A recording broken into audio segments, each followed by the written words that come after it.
ناظرین، آج کے پروگرام میں خوش آمدید۔ ہمارے ساتھ کافی عرصے کے بعد موجود ہیں جناب ڈاکٹر قیس اسلم صاحب، بہت نامور اکانومسٹ ہیں، سوشل فگر ہیں، لیفٹ کی بہت بڑی سٹرانگ وائس ہیں پاکستان میں۔ تو آج ہم ان سے ڈسکشن کرتے ہیں اس وقت جو مڈل ایسٹ کے تناظر میں حالات چل رہے ہیں، اور اس میں ایک طرف ڈپلومیسی چل رہی ہے، ساتھ ساتھ وار چل رہی ہے۔ ہم پاکستان کا بھی کچھ رول اس میں سامنے آ رہا ہے۔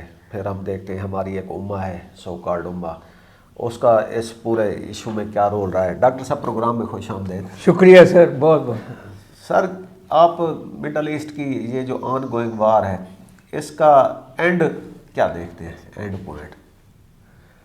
پہلے وار سے شروع کروں یا اینڈ سے شروع کروں؟ بات یہ ہے جی کہ میرے لحاظ سے دوسری جنگ عظیم کے بعد اس خطے میں امریکہ نے کوئی 8 جنگیں لڑی ہیں،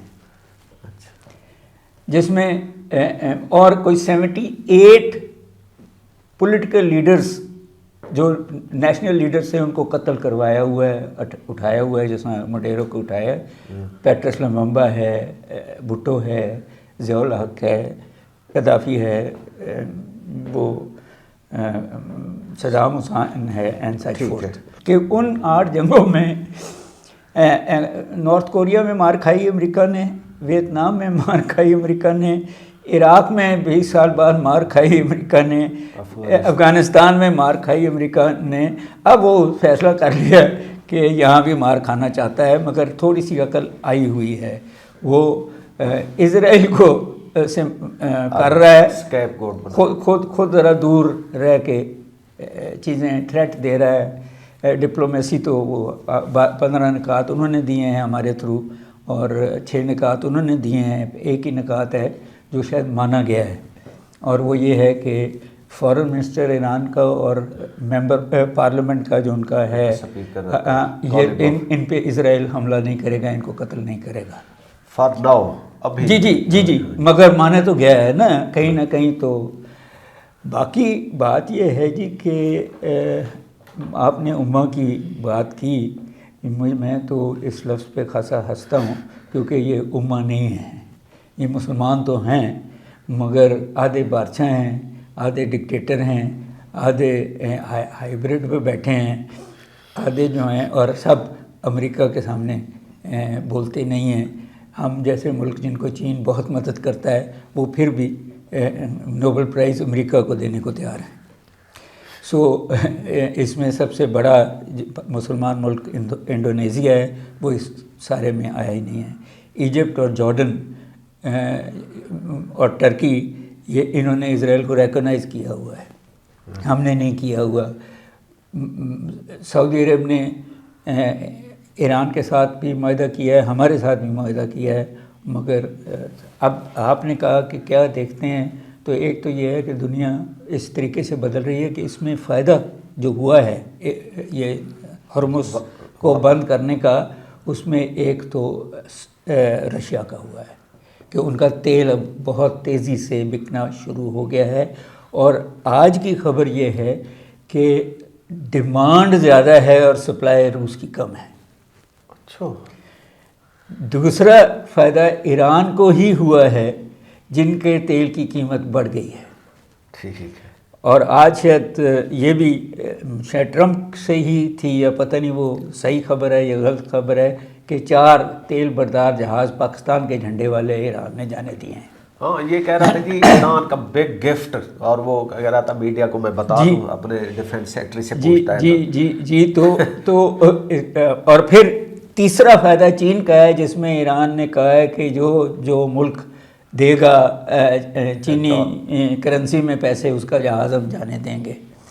تو اور پھر کیونکہ اسلحہ اور ٹیکنالوجی اور سائبر وارفیئر چین کی مدد سے ساری یہ کر رہے ہیں، تو اس کے پیسے تو دینے ہیں اچھا ایران۔ ڈاکٹر صاحب، آپ کی بات سے یہ لگتا ہے کہ وہ آئے تھے ادھر اپنے ایک دشمن کو گرانے، اور اس دشمن کو گراتے گراتے ایران کو، ان کا رجیم تو چینج نہیں ہوا، رجیم ایک بہت ہی وہ لفظ ہے، گورنمنٹ کو چینج نہیں کر سکے، لیکن وہ بلکہ شاید وہ زیادہ سیٹ اپ مضبوط ہو گیا ہے۔ لیکن ساتھ ساتھ دوسرے جو 2 اور ایڈورسری تھے، رشیا اور چائنا، ان کو بھی اس وار سے فائدہ ہو گیا، جو کہ شاید ویسے پہلے نہیں ہو رہا تھا۔ اچھا، آپ نے ایک اور بات کی، آپ نے کہا کہ امریکہ جہاں پہ بھی گیا ہے تو اس کو مار پڑی ہے اس خطے میں۔ اس خطے میں ہمارے سامنے یہ ہے کہ افغانستان میں انہوں نے 20 سال کوشش کر کے اپنے فوجی مرائے اور عام پبلک کو مروایا، اور اس کے بعد اب وہی ادھر بڑی بڑی سڑکیں اور وہ امریکہ کی بنی ہوئی وہاں پہ طالبان بیٹھے۔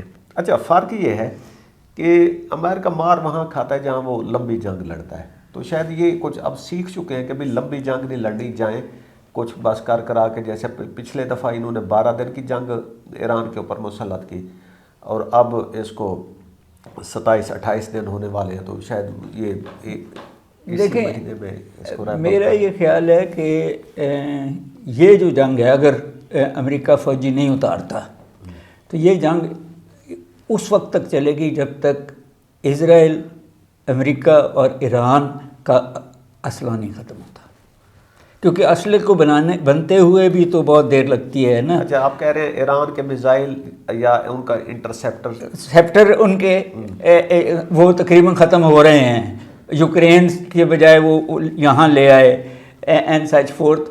انہوں نے تو 40 سال سے اس جنگ کی تیاری کی ہوئی تھی، مگر وہ کیپیسٹی نئے بنانے کی، اس میں انجن بھی ڈلنا ہے، اس میں فیول بھی ڈلنا ہے، اس میں بیروت بھی ڈلنا ہے، اس میں ایلومینیم بھی ڈلنا ہے، اسٹیل بھی ڈلنا ہے، تو اسمبلنگ اور سچ فورتھ، تو کیپیسٹی جو ہے جس کی بھی جلدی ختم ہو گئی۔ امریکہ کی شاید وہ اسی لیے 1 مہینے کی وہ 4 ایکٹ تاکہ اتنی دیر میں وہ اسرائیل کے جو ڈیفینسو پیٹریوٹس ہیں ان کو ریپلینش کر سکے، اور یہ اس لیے اس کو نہیں وہ موقع دے رہے ان دیٹ کانٹیکسٹ۔ اچھا، اگر یہ 2 اسلحے کی بات کی، ایران کے میزائل یا ان کے انٹرسیپٹرز، یا اچھا تیسرا فیکٹر جو درمیان میں آ گیا کہ جو اب آئل ہے وہ 100+ پہ چلا گیا ہے، اگر یہ 150 کراس کرتا ہے یا 200 پہ چلا جاتا ہے تو یہ بھی کوئی جنگ کا وہ کوئی ڈیسیژن کرے؟ جی دیکھیں، بات یہ ہے کہ آج ہی ورلڈ اکنامک وہ آؤٹ لک نے یہ کہا ہے کہ ورلڈ کی گروتھ جو تھی وہ 3.3 ہونی تھی، وہ 2.9 ہوگی۔ 2027 میں شاید وہ بہتر ہو جائے اگر یہ جنگ بند ہو جاتی ہے، مگر 3.3 سے وہ 2.9 پہ آئی ہے۔ اسی طرح دنیا کی انفلیشن جو ہے وہ 2.2 سے 4% پہ چلی گئی ہے، اس ابھی جو $100 تک گیا ہے۔ اب یہاں بھی بڑی مزیدار بات ہے، آپ کو یہ جو تیل کا سارا ایشو ہے، یہ گلف کا تیل جو ہے وہ 20% دنیا کے تیل کا ایشو ہے۔ جو پرائس سیٹ ہوتی ہے وہ برینٹ آئل پہ ہوتی ہے، جو انگلینڈ کے پیچھے جو ہے وہاں سے وہ سب سے، اب اس کو تو کوئی فرق نہیں پڑا ان دیٹ کانٹیکسٹ۔ گلف کا تیل جس کے برعکس رشیا کا تیل، اب آپ اسٹریٹجی تو دیکھیے نا، اسٹریٹجی پہلے یہ آئی کہ وینزویلا جو دنیا میں بھی 20 یا 40% تیل پیدا کرتا تھا، پہلے تو اس کو امریکہ نے پکڑا تاکہ اس کا تیل چین تک نہ پہنچ سکے، اور پھر ایران پہ حملہ کیا تاکہ یہ چین تک نہ پہنچ سکے۔ اصل جو ٹارگٹ ہے وہ یہ دونوں رجیمز ہیں، ایران کی بھی اور چین کی بھی۔ رشیا کو تو پھنسا چکے تھے، مگر رشیا کو فائدہ ہوا اس ساری لڑائی میں، لوگ مرے ہیں، کئی ملین مرے ہیں، مگر اس کی تو خبر ہی نہیں آ رہی کہ اب کیا ہو رہا ہے اس جنگ میں۔ تو مگر ایک بات جو سمجھنے والی ہے وہ یہ ہے کہ جو پلانرز تھے امریکہ کے اندر اور اسرائیل کے اندر، انہوں نے پہلے ہی آئل کی، سونے کی، ڈالر کی، یوان کی وہ خرید لیے ہوئے تھے۔ ان کو پتہ تھا کہ یہ اب جنگ ہوگی، تو اور یہ جو کمپلیکسز ہیں جو اسلحہ بناتے ہیں، تو ان کو بہت فائدہ ہوا ہے اس جنگ سے عموماً ایسے لوگوں کو، اور یہ جو I T providers and such forth, وہ چین میں بھی فائدہ ہوا ہے اور وہ امریکہ میں بھی فائدہ ہوا ہے۔ جہاں مارے گئے ہیں وہ ہمارے جیسے ملک ہیں جو ٹیکنالوجی ڈیفیسنٹ بھی ہیں اور انرجی ڈیفیسنٹ بھی ہیں اور ویسے غربت بھی ہے۔ ابھی تو میں تو یہ سمجھتا تھا کہ اگر یہ 3-4 جہاز پاکستان نہ پہنچتے تو یہ 500 روپے تک چلا جانا تھا وہ ہائی آکٹین تو شاید 300 تک پہنچا دیا. ان دیٹ کانٹیکسٹ انڈیا میں کھانے پکانے والی گیس ختم ہو گئی ہے, وہ نہیں پورے ہندوستان میں. اب ہمارے پاس تو اپنی سوئی ناردرن اور سوئی سدرن ہیں, ان کے پاس نہیں ہیں. تو یس, ورلڈ اکانومی جو ہے ایک نئی دنیا بنے گی. برکس اوپر جا رہا ہے. اب مار یورپ کھائے گا. یورپ پہلے بھی وہ یوکرین کی جنگ کی وجہ سے تھا. اجازت اب امریکہ نے دے دی روس کے تیل کی بھی, اور ایران کے ٹرکی بھی خرید رہا ہے, ایجپٹ بھی خرید رہا ہے, انڈیا بھی خرید رہا ہے. ہم پتہ نہیں کیوں نہیں خرید رہے. تو آپ دیکھیے نا کہ یہ اسٹیپ بیک ہے نا اس سے جو اس جنگ سے وہ فائدہ اٹھانا چاہتے تھے. اب مار کھائی عرب گلف کے, سعودی عرب, یو اے ای, کویت, ان کے جہاں کے اڈے جہاں ہمارے جیسے لوگ جا کے کام کرتے تھے, وہ ہمارے ریزروز بڑے ہیں کیونکہ انہوں نے اپنا پیسہ ٹرانسفر کیا پاکستان. مگر جب Dubai, Abu Dhabi, airlines کو بہت نقصان ہوگا. ٹورسٹس جو ہیں وہ اب جارڈن جانا شروع ہو گئے ہیں, وہ اس اور علاقوں میں جانے چکے ہیں. اسرائیلیوں نے سائپرس میں زمینیں خریدنی شروع کر دی ہیں, اور شاید سائپرس والے ڈر رہے ہیں کہ ان کے ساتھ وہی سلوک ہوگا جو فلسطین کے ساتھ ہوا ہے. اچھا, کوئی ادھر ایک اور نقبہ کر دیں گے, اور کوئی شاید سائپرس والوں کے لیے یہ مارنے گیا کہ حالانکہ سائپرس تو دو حصوں میں ہے نا, ایک تو ترکی کے ساتھ ہے وہ سیف ہوگا, اور ایک وہ جو یورپ کے ساتھ ہے, وہیں گریس کے ساتھ ہے, وہاں خرید رہے ہیں اسرائیلی زمین اور بھاگ رہے ہیں. اچھا, ان دا لانگ ٹرم پاکستان پہ اس وار کا کیا امپیکٹ ہوگا؟ ہم نے ویسے عموماً دیکھا ہے, اگر ہمارا جو گورنمنٹ کا سیٹ اپ ہے ان کو دیکھا جائے کہ جب بھی کوئی وار آتی ہے نا, ہم بینیفیشری ہوتے ہیں, خاص کر جو ہمارا ہائبرڈ سسٹم ہے. لیکن پبلک ایک ڈفرینٹ چیز ہے, اور جو ہمارا گورنمنٹ ہے وہ ڈفرینٹ. یہ بالکل صحیح آپ نے کہا کہ وہ وار ہو یا پیس ہو, کرائسس ہو یا نہ, ہمارا وہ جو اپر کلاسز ہیں جو گورنمنٹ سے مراتیں لیتی بھی ہیں, گورنمنٹ کو مراتیں دیتی بھی نہیں ہیں, ان کو فائدہ ہی فائدہ ہے. ان کے ایسٹس باہر ہیں, انہوں نے بھی یہ ساری انویسٹمنٹ کی ہوگی. کسی نے سونے میں, کسی نے ڈالر میں, کسی نے آسٹریلیا اور دبئی کے ریئل اسٹیٹ میں.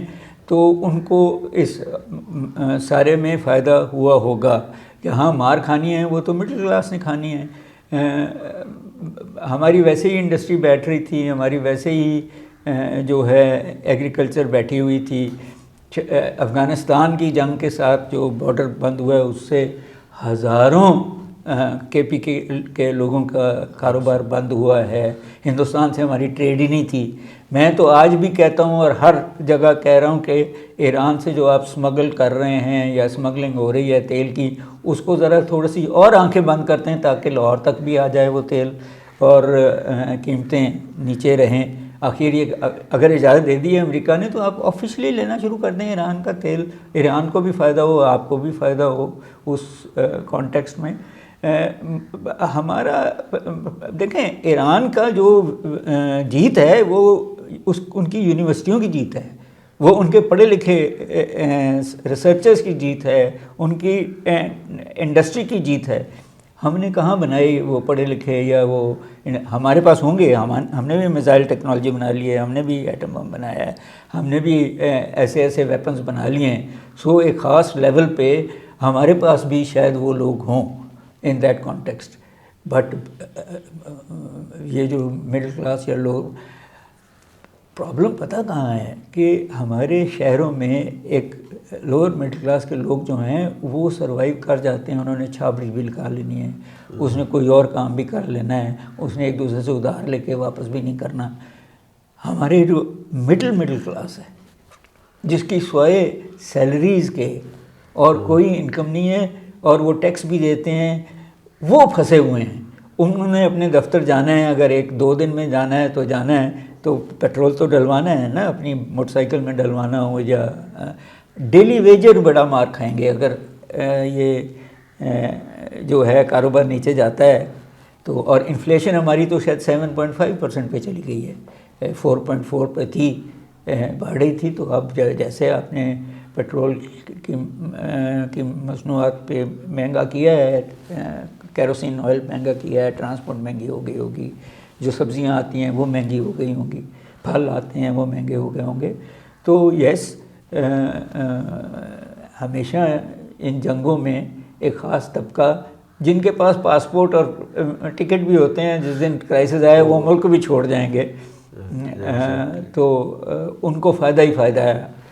اچھا ڈاکٹر صاحب، اب یہ جو پیس پرپوزل آئی ہوئی ہیں، 6 ایران کی ڈیمانڈز ہیں، 15 ان کی ڈیمانڈز ہیں، تو ان کی کامیابی کے کتنے امکانات ہیں؟ کہ دیکھیں، پہلی بات تو مجھے جو بات نہیں سمجھ آئی ایران کے 6 نکات میں، وہ یہ ہے کہ فلسطین کا کوئی نام نہیں ہے. اصل میں لڑائی تو وہاں سے شروع ہوئی ہے نا. میں نے آپ سے عرض کی ہے کہ یہ جنگ جاری رہے گی جب تک دونوں سائڈ میں سے کسی ایک کا اسلحہ ختم نہیں ہوتا ان دیٹ کانٹیکسٹ. باقی جو ہے اسرائیل کی حکومت پہ ڈپینڈ کرتا ہے کہ امریکہ جو ہے اپنی فوج بھیجتا ہے کہ نہیں. آپ دیکھیں افغانستان میں بھی اور عراق میں بھی جو زیادہ تر فوجی مرے تھے امریکہ کے، وہ سیاہ فام تھے، وہ اسپینش تھے، اوریجنز ان کی جو تھی وہ سفید فام کم تھی. اچھا، سلیکٹیو جب ڈپلائمنٹ ہوتی ہے تو یہ ایک بہت بڑا امریکن گورنمنٹ کے اوپر الزام ہے کہ انہوں نے جو مروائے ہیں وہ بھی امیگرینٹس کے بچے تھے اینڈ سچ فورتھ. تو اس لیے ان کو فوج اتارنے کا کوئی اتنا ایشو نہیں ہے. But at the same time جو ان کے جرنیل ہیں وہ ان کو ایڈوائز کر رہے ہیں کہ فوج نہ اتاریے گا. تو میرا یہ خیال ہے کہ یہ اور مہینے تک اس کا فیصلہ ہوگا. کہیں نہ کہیں دونوں سائڈ سے اب 15 میں سے وہ 12 رہ جائیں گی، یہ 6 میں سے 4 رہ جائیں گے، کرتے کرتے کہیں نہ کہیں تو کامن گراؤنڈ.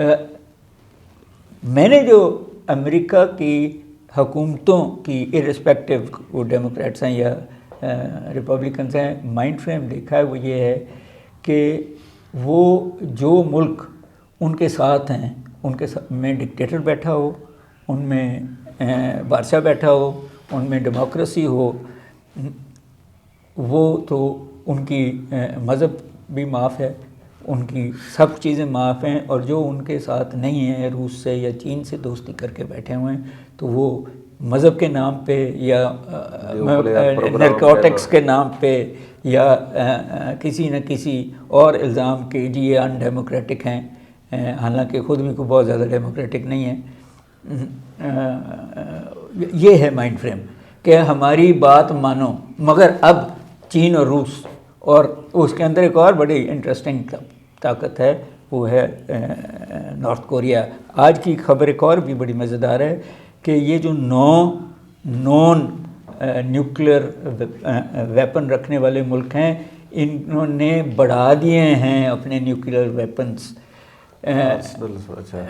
پچھلے 2-3 سال میں، اور بڑی تیزی سے یہ بڑھا رہے ہیں. حالانکہ کولڈ وار کے تھریش ہولڈ سے ابھی بھی نیچے ہیں، مگر بڑھانے شروع کر دیے ہیں، جو ایک ڈینجر ہے بہت زیادہ ان دیٹ کانٹیکسٹ.